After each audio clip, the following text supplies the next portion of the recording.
Hello and welcome to the channel. Incredibly excited to speak to you guys about the Black Carve 3. And I know it's been a really long time since I've uploaded my last video, but it's been for a good reason.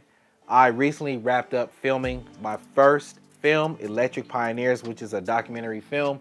And I'll put a link up top so you can check out the trailer and learn more about the film. And just follow the social media accounts so you can stay abreast of different showings and things like that. Now, without further ado, let's get into the Black Carve 3.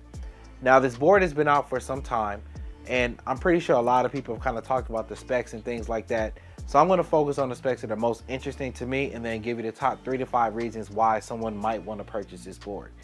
So, of course, one of the most important components or factors that we often talk about when we're looking at the board is, tell me about that battery setup. And it's using a 12S3P 21700 50S Samsung with 648 watt hours.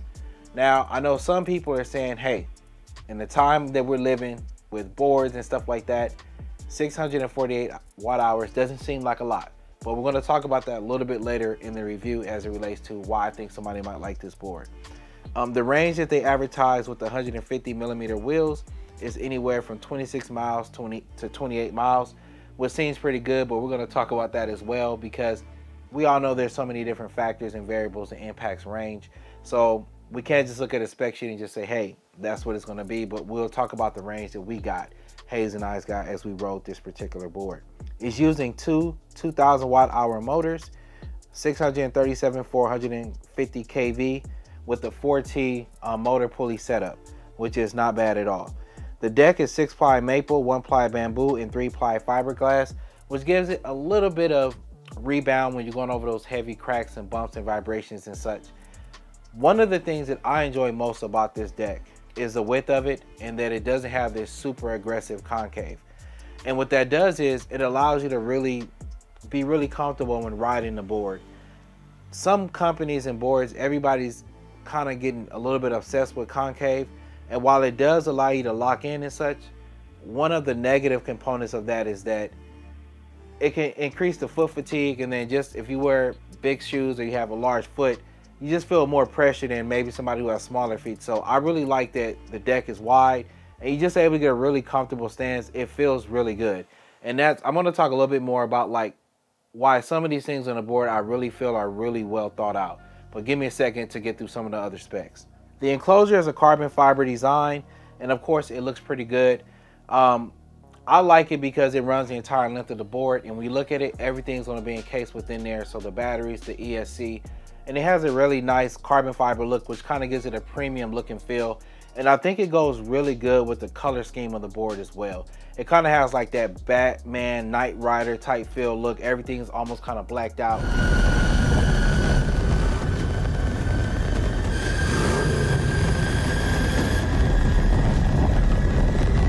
I like it. Simplicity, but then also stylish. The makeup of this deck allows for it to be utilized with heavier riders. Onsra is advertising that it can hold riders up to 330 pounds. So for the big boys out there, this is a solid board for you. And this is a good, I guess a good look because some companies are going with the carbon fiber or the fiberglass type boards. They have a lot more flex.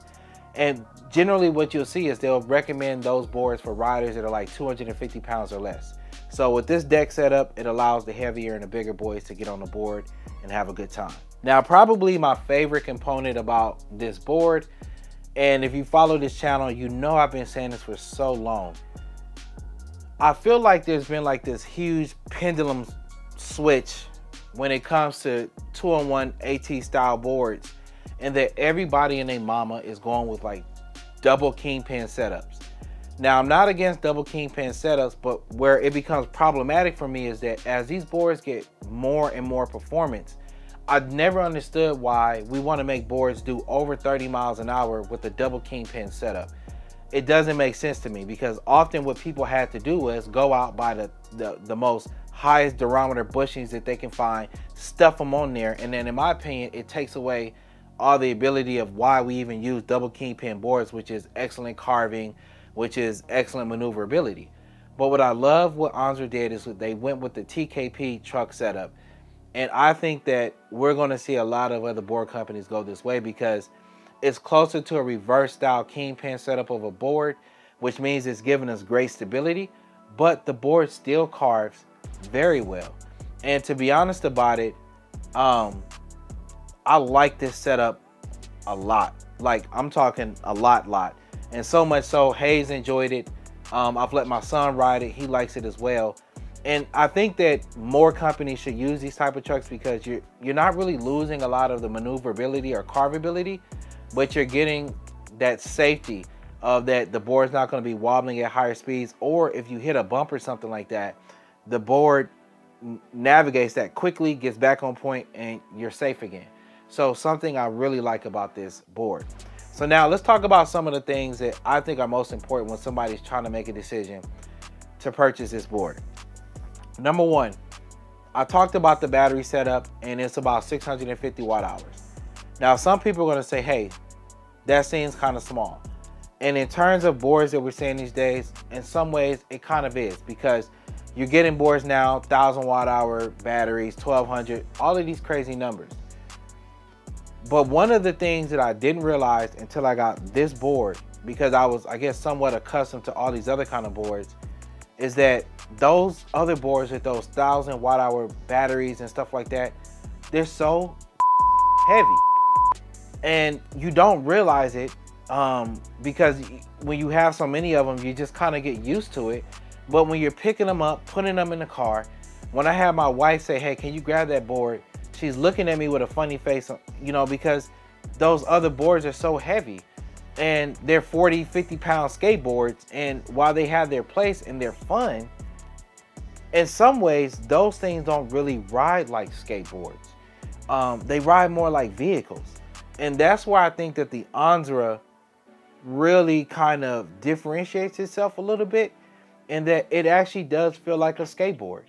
I feel like in some ways, because we've become such a crazed, well, some people have become so crazed with like performance, that the companies are giving us those things. But when you step on a board like an Onsra and you step on some of the other boards, you realize like, oh, this is what a skateboard feels like again. And the Onsra feels like a skateboard. So that's definitely something that I really enjoy. So if you're somebody that wants to get a bigger board but still feel like you're skateboarding, definitely think this is a good look. The other thing I really like about this board, which may be a factor for some people, is this remote. Reminds me in some ways like the new Backfire board remote, in which it's color screen, gives you a plethora of information, but then also you can go into the remote and change different things. Braking curves, acceleration curves. You can tell it, hey, I put in different pulley sizes. So this is a good look because it allows the speedometer and different things like that to remain accurate, the odometer to remain accurate. But to me, it just adds to the premium look and feel. The remote is also very unique. It doesn't look like some of the typical wheels that we're accustomed to. So I like it. I like the remote a lot, and I think people that are into tech and wanting to change things will definitely enjoy this board. The other thing, I talked about it earlier, the TKP trucks give me a lot of confidence. I'm a reverse kingpin rider, but because this has the TKP, I still feel comfortable hitting those top speeds and such. Feels really good. One of the other things I think people are really going to appreciate is the speed controls. Everything is incredibly smooth. Now, the top speed of, I think, 28 miles an hour, some people say, hey, that's not enough. But Onsra recently made it known that they're coming out with different pulleys and different components that you can add onto the board to give it a higher top speed. So I think that kind of makes that a makes it a non-factor, so to speak. Finally, the thing that I think is really cool, that doesn't get mentioned enough when people talk about buying boards, is the warranty. Onsra has a 2-year warranty. That is unheard of in this industry. The majority of the companies out here that are offering warranties are giving you anywhere from 6 months to a year. And the vast majority of them are giving you 6 months. So the fact that you have a reputable company like Onsra saying, hey, we will give you a 2-year warranty standard, you're not purchasing this additionally or anything like that, I think that speaks volumes about the brand. And it's something that I would like to see other brands actually adopt. Because when people go out and they spend $1,500, $1,600, $2,000 on a board, a 6-month warranty, in my opinion, is just not acceptable. So overall, I'm a really big fan of this board. We went on a really big ride out here and I let my son ride this board. I am very, very picky about the type of boards that I allow my wife and my son to ride because I want them on something that I can trust and know that they're going to be safe on. I think if you're in the market for a board that has great carvability, but also great stability, giving you a great warranty, looks nice as well, and then also giving you a remote with a lot of technology, I really feel like the Onsra Black Carve 3 is a no-brainer. If you want to learn more about this board, please check out the link in my description. As always, I will see you at the top because the bottom is too crowded. Peace.